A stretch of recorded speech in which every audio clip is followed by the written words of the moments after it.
Hello दोस्तों, कैसे हो। आज का टॉपिक है महंगाई पे।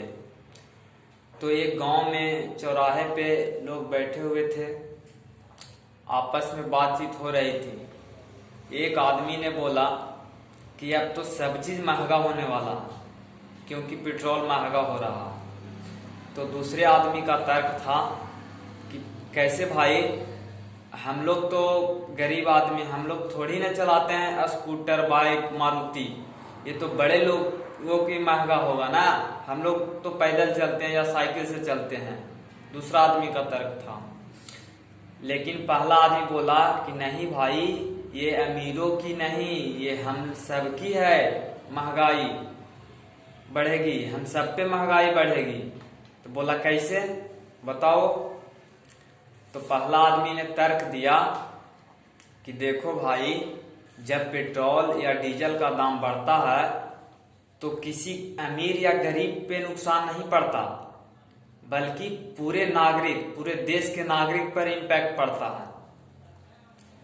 दूसरा आदमी बोला कैसे। पहला बोला कि देखो, सबसे पहले एक छोटा सा एग्जांपल मान लो कि आज हमें टमाटर या सब्जी के मान लेते हैं, टमाटर आज 5 रुपए किलो मिल रहा, वो भी दूसरे शहर से आता है यहाँ पे, ठीक है।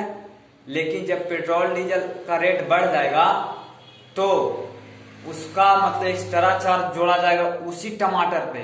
जो कुछ दिन पहले 5 रुपए किलो बिक रहा था, अब वही टमाटर 8 रुपए किलो बिकने लगेगा। तो क्या इससे अमीर लोग पे ही फर्क पड़ेगा या पूरी जनता पर फर्क पड़ेगा।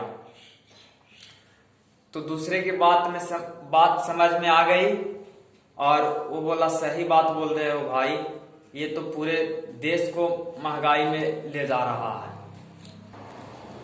इसलिए पेट्रोल या डीजल का दाम बढ़ने से पूरे जनता पर इम्पैक्ट पड़ता है। इसलिए ये न कहे कि ये सिर्फ अमीरों की पर इम्पैक्ट पड़ेगा या अमीर की खर्चा बढ़ जाएगा, गरीबों की खर्चा नहीं बढ़ेगा या गरीबों को महंगाई नहीं बढ़ेगी, ठीक ना।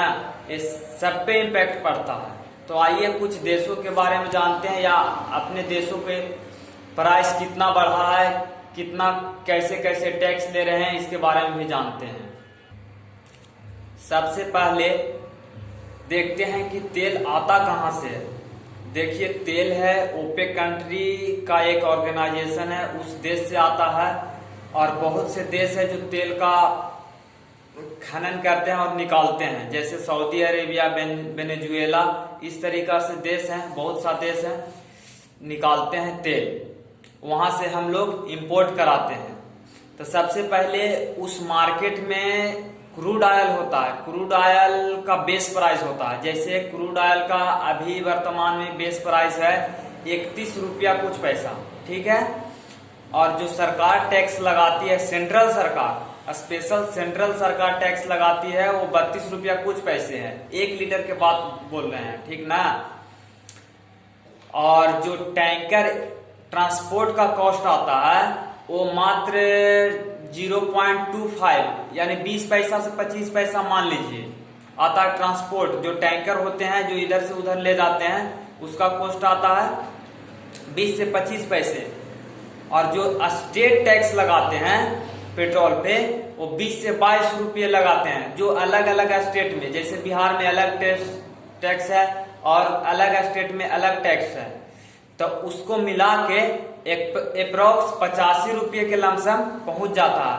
और जहां स्टेट सरकार टैक्स ज्यादा बढ़ा देती है, 22 से 28 रुपये कर देती है, तो वहां यही पेट्रोल 93-95 रुपये पर लीटर मिलने लगता है। तो ये हुआ आज का टॉपिक। तो देखिए इसमें किसका गलती है और क्या सरकार चाहेगी तो पेट्रोल के दाम कम हो सकता है या नहीं।